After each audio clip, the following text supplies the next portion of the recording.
السلام عليكم ورحمة الله وبركاته. أهلا بكم طلابنا طلاب الصف الخامس الابتدائي. معادنا النهاردة مع حل تدريبات وأسئلة قصة نشأة الحضارة المصرية القديمة، الدرس الثاني في مادة الدراسات الاجتماعية. اللي مستعد بقى يبدأ معانا. السؤال الأول بيقول: ضع علامة صح أمام العبارة الصحيحة وعلامة خطأ أمام العبارة غير الصحيحة.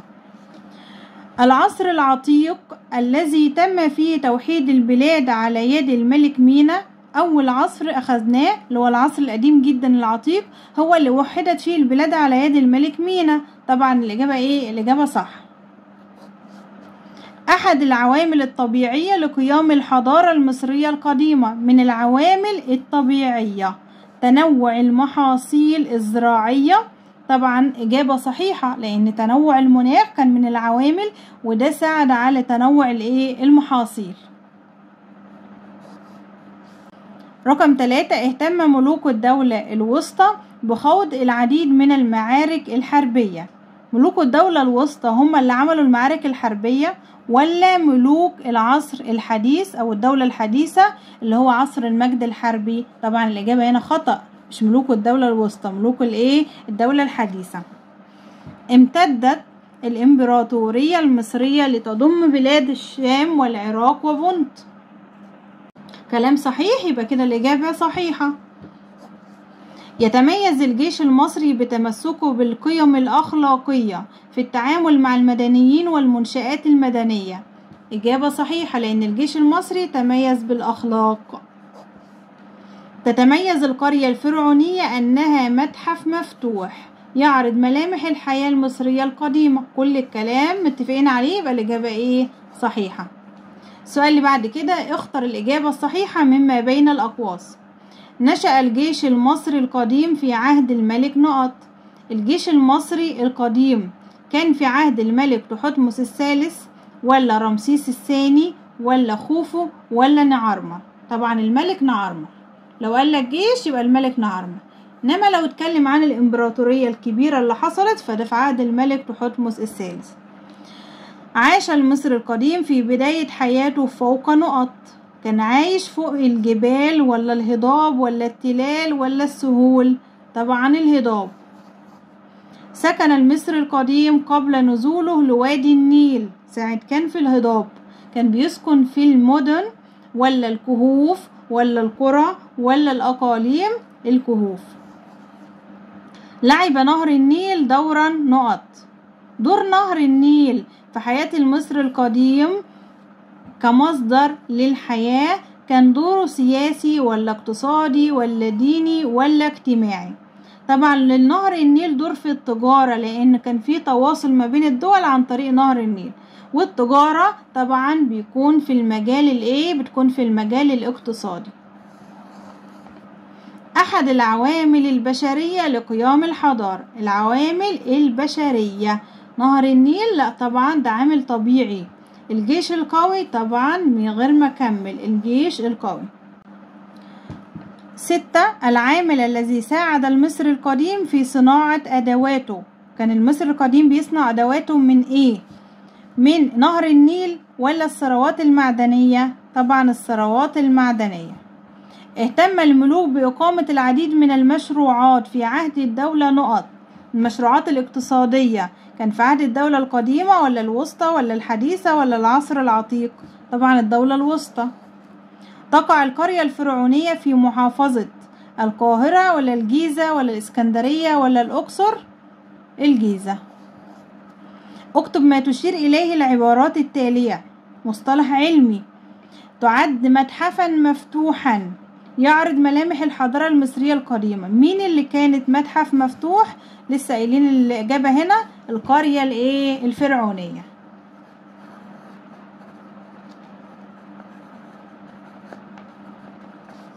أول عاصمة لمصر 4242 اللي هي في الوحدة الأولى كانت عاصمة المدينة أون.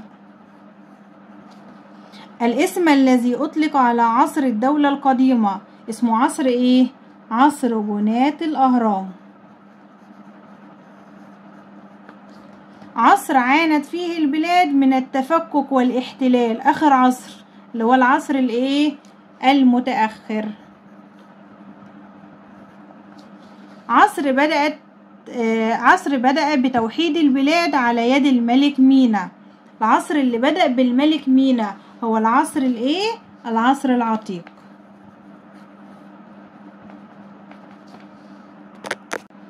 السؤال الرابع، لمن تنسب الأعمال الآتية؟ بيتكلم عن الشخص اللي عمل العمل ده. كون امبراطورية، في أول امبراطورية في العالم. طبعا الملك مين؟ الملك تحتمس الثالث.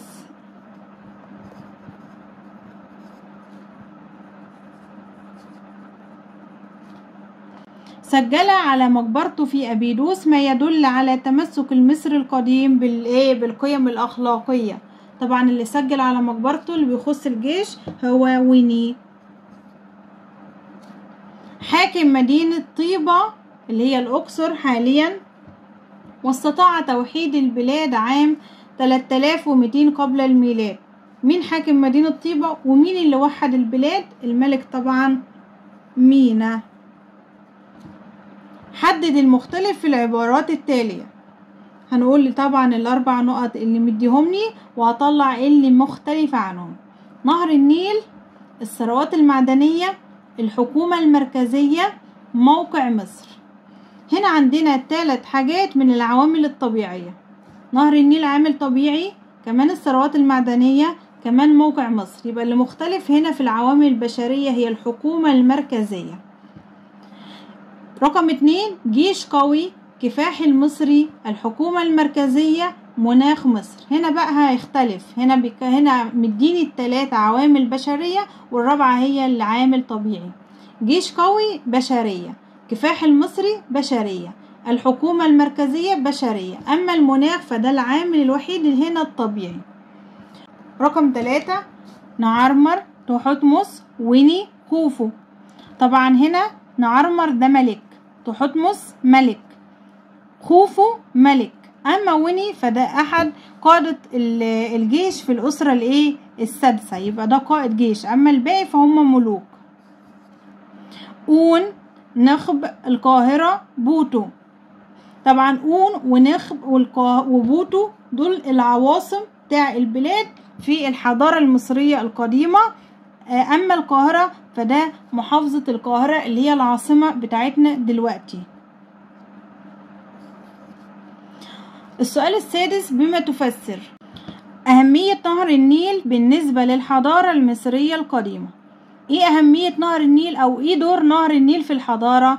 طبعا ان هو ساعد على اتصال دولة مصر بدول العالم تجاريا. يبقى أهمية نهر النيل سهولة التواصل بدول العالم تجاريا.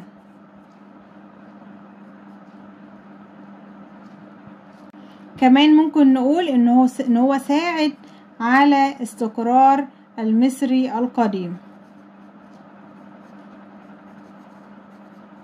رقم 2، بما تفسر تواصل مصر القديمة مع غيرها من الدول وتقدم التجارة. شبه السؤال الأولاني طبعا، لأن بيقول هنا ليه في تواصل بمصر مع غيرها، ليه في تواصل ما بين مصر وغيرها من الدول؟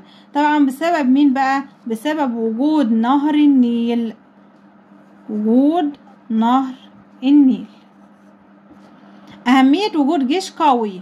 طبعا الجيش وظيفته ايه؟ حماية البلاد والحفاظ طبعا على الوحدة أو وحدة البلاد. 4، تنقل المصري القديم من مكان لآخر فوق الهضاب. ليه المصري القديم كان بيتنقل من مكان للتاني؟ بحثا عن ايه؟ بحثا عن الغذاء واصطياد الحيوانات. بحثا عن الغذاء وصيد الحيوانات. استقرار المصري القديم على ضفاف نهر النيل. ليه المصري القديم قاعد عند نهر النيل؟ بسبب طبعا الزراعة وبناء القرى والمدن وهكذا. رقم 6، سمي عصر الدولة الحديثة بعصر المجد الحربي. ليه مجد حربي؟ بسبب قيام ملوك العصر ده بالتوسع خارج البلاد، وطبعا الامبراطورية الكبيرة اللي حصلت. نشأة الأقاليم في مصر القديمة، نشأت من ايه الأقاليم او اتكونت نتيجة ايه؟ طبعا بما تفسر بسبب بناء الايه، طبعا بناء البيوت الصغيرة، ثم ايه بقى بعدها؟ ثم القرى، ثم المدن. بعدين الكلام ده طبعا في الاخر عمل الايه، الأقاليم. السؤال اللي بعد كده، ما النتائج المترتبة على ايه اللي حصل لما قيام الملك مينا بتوحيد البلاد 3200؟ لما وحد البلاد ايه اللي حصل؟ طبعا اول حاجة لبس التاج المزدوج، تاني حاجة استقرت البلاد، تالت حاجة بدأ المصري القديم يفكر في الحضارة المصرية القديمة. ما النتائج المترتبة على نزول المصري القديم من الهضبة إلى الوادي؟ لما نزل من هضبة إلى وادي النيل عرف إيه؟ عرف الزراعة وبناء البيوت والمدن والقرى والأقاليم، ثم طبعا الاستقرار. السؤال رقم 3 في ما النتائج؟ ما النتائج المترتبة على تنوع الثروات المعدنية والصخور عند المصري القديم؟ الثروات الكتير جدا دي اللي عرفها المصري القديم ترتبت على ايه؟ ان هو صنع ادواته منها، صنع منها ادواته، وطبعا الحلي وبناء الاهرامات والمعابد. إقامة حكومة مركزية في مصر القديمة، إيه اللي بيترتب على إقامة الحكومة المركزية؟ طبعا لترعى مصالح مين؟ الشعب، ترعى مصالح الشعب. بعد كده بيقول حدد أوجه التشابه والاختلاف بين القرية الفرعونية والمتحف المصري. أوجه التشابه يعني الاتنين بيعملوا ايه زي بعض، القرية الفرعونية والمتحف المصري. طبعا الاتنين بيعرضوا حياة المصري القديم والحضارة المصرية القديمة. يبقى هنقول هنا الاثنان يعرضان حياة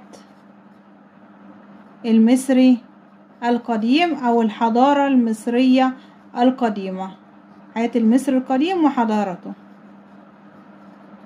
طيب الاختلاف ما بين الاتنين ان القرية الفرعونية دي عبارة عن تقليد، يعني نماذج للحقيقة الموجودة في المتاحف طبعا، او المتحف المصري موجود فيه طبعا الحقيقة، التماثيل بشكلها الحقيقي. اما هنا عبارة عن نماذج للاشكال الحقيقية الموجودة في المتحف المصري. يبقى اوجه الاختلاف ان الاثار وملامح الحضارة هنا عبارة عن نماذج مقلدة مش حقيقية، بتوضح ايه بقى؟ ملامح المصري القديم وملابسه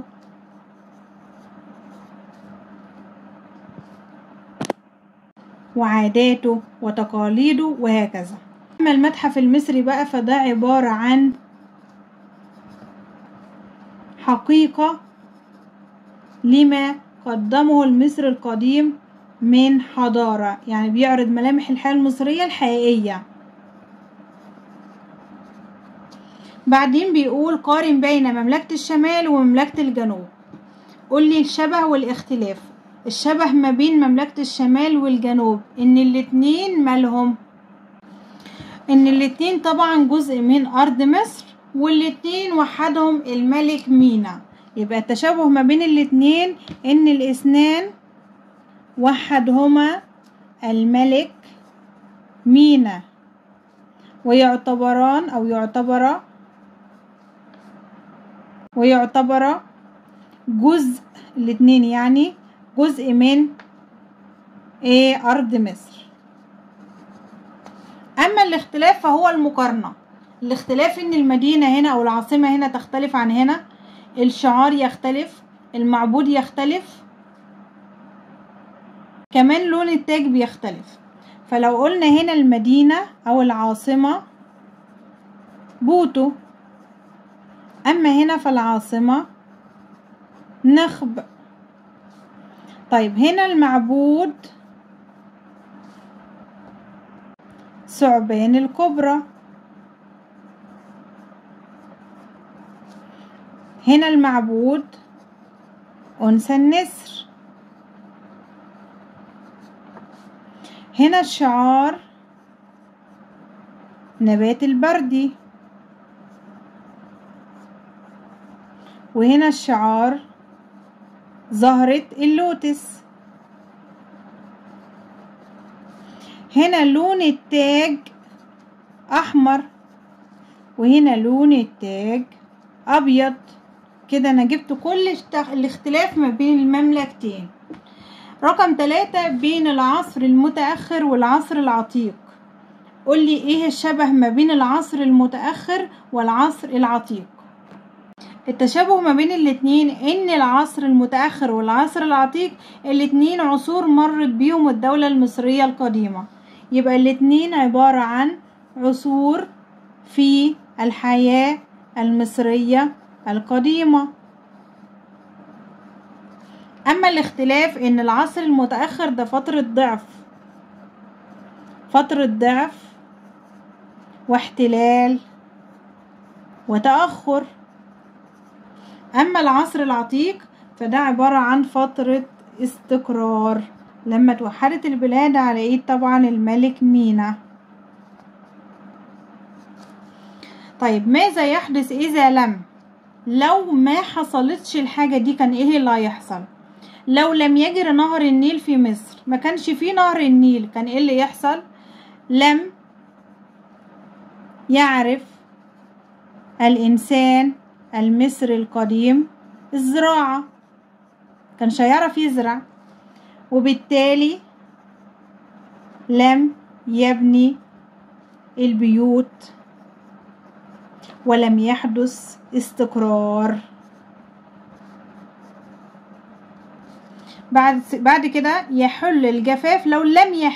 لو مفيش جفاف فوق الهضاب، ما كانش المصري القديم هيحاول يشوف مكان تاني ويبدأ ينزل لوادي النيل ويستقر. يبقى لم ينزل المصري القديم إلى وادي النيل، كان هيستقر مكانه، وبالتالي ما كانش هيحصل استقرار. طيب ماذا يحدث إذا لم يهتم ملوك الدولة الحديثة بالتوسع خارج حدود مصر؟ لو ما توسعوش أولا ما كانش هيتسمى العصر ده بالعصر المجد الحربي.